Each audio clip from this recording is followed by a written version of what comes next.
belajar sejarah ternyata itu. Terus kayak aku tuh kurang ngerti gitu, jadi aku butuh kayak teman buat diskusi. Oh, kemarin aku juga belajar sih. Tapi ada kayak yang aku bingung nih. Itu bagaimana politik Indonesia pada awal kemerdekaan. Oh, jadi pas waktu awal kemerdekaan itu Indonesia tuh masih nggak stabil gitu.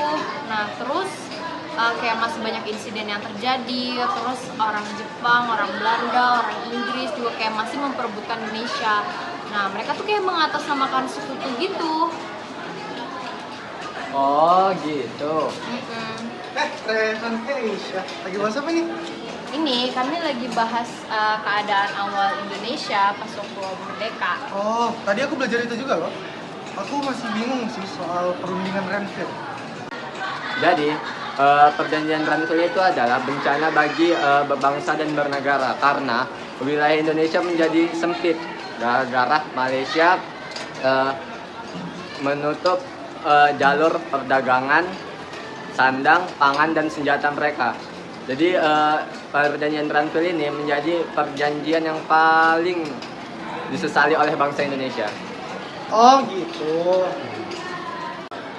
Terus kalau perjanjian Linggarjati itu kenapa? Terus kayak kenapa Belanda tuh mendukung banget? Oh, perjanjian Linggarjati.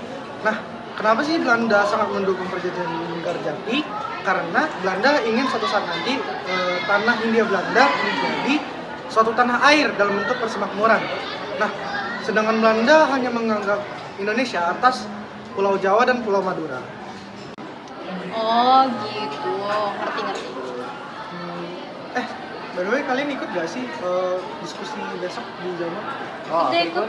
Oh, oke. Ya, kalau gitu kita ketemu besok aja ya. Bye. Ada mobil juga.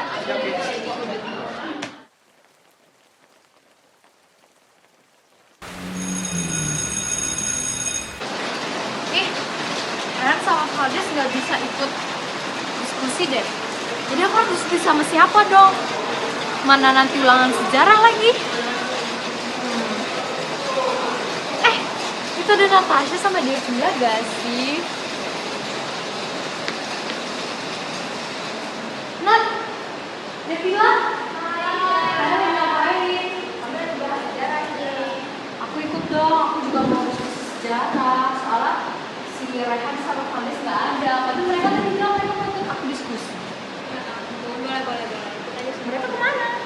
Itu mereka lagi sibuk kayaknya. Itu Kenny gak sih? Oh iya. Hai guys. Kalian lagi ngapain di sini? Kami lagi bahas sejarah nih. Oh. Iya. Jadi tadi aku lagi baca sejarah nih, tapi ada satu kosakata yang buat aku bingung. Hidup deh. Nggak ke kalian? Boleh dong. Oke, bentar ya, aku ambil buku dulu. Oke.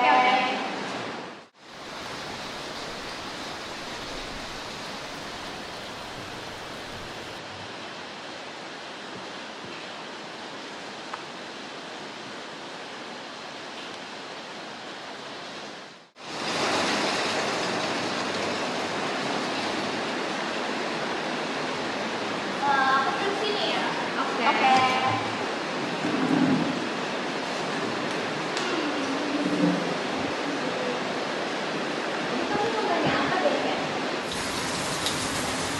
Jadi, karena serangan umum 1 Maret 1949 itu apa sih?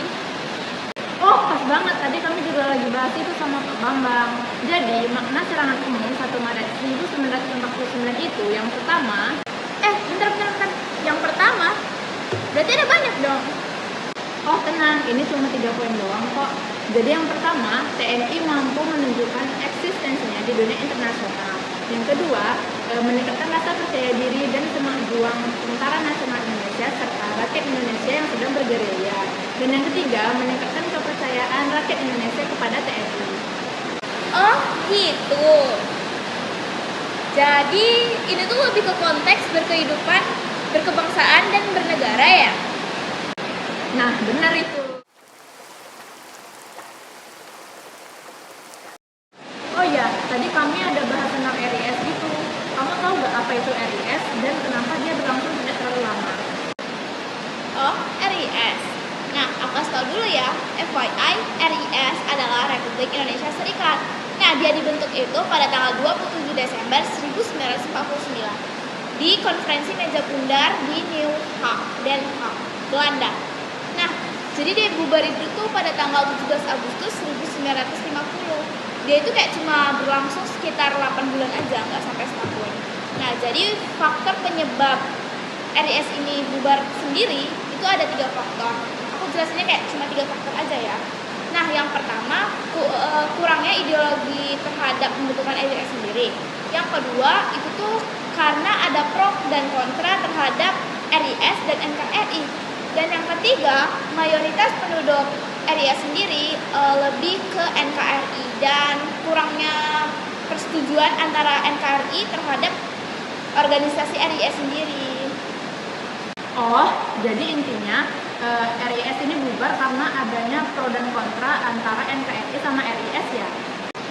Bener banget.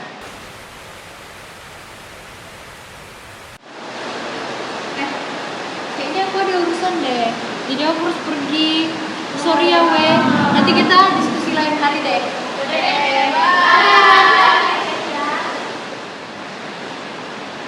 Jadi pelajaran yang akan kita ambil dari materi ini itu sebenarnya apa sih? Jadi menurut aku nih ya, kalau untuk mencapai suatu kemerdekaan itu kita itu harus bekerja keras. Terus kita juga nggak boleh menyerah dan harus pantang putus asa supaya kemerdekaan kita itu diakui sama mereka. Terus yang ketiga tuh ya, kita harus rela berkorban tanpa rasa pamrih untuk mempertahankan kemerdekaan kita. Dan yang paling penting, kita itu harus mempunyai jiwa nasionalisme, persatuan, kesatuan, dan rasa senasib. Oh, bener tuh apa yang dia udah bilang, aku setuju banget sama dia. Oh, begitu ya.